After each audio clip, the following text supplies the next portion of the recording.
So we really have to ask ourselves a question. And the question is, has the American population become so diabetic, so insulin resistant, so neurodegenerative? We are seeing an absolute epidemic of dementia and Alzheimer's and all of those things. Why is that so prevalent now? And those are the questions that we have to ask ourselves because we're seeing younger and younger and younger people getting those things, and it really is starting to affect society. Because when you have a not so elderly, I mean, it's not uncommon now to start to see people in their 50s and 60s showing signs of dementia or diabetes type 3, and we really have to take that in thought and figure out what's happening.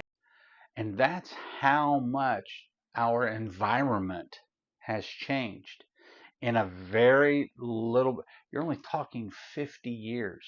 And now if you go look at a picture of a Woodstock or a Louder Than Life or any of those types of big multi-day concerts, you don't see that. That's not the norm.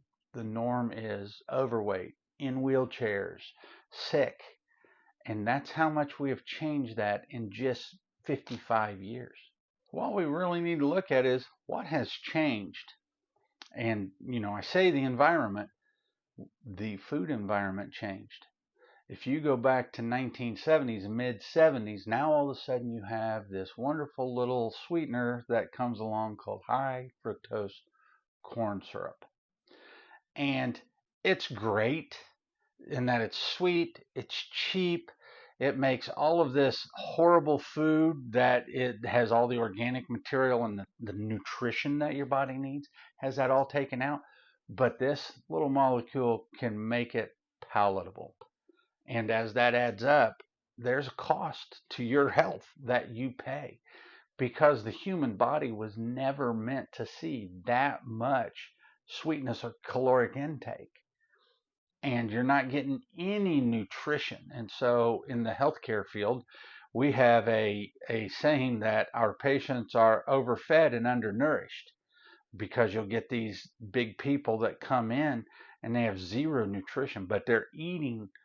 And when they eat, they're just eating empty calories.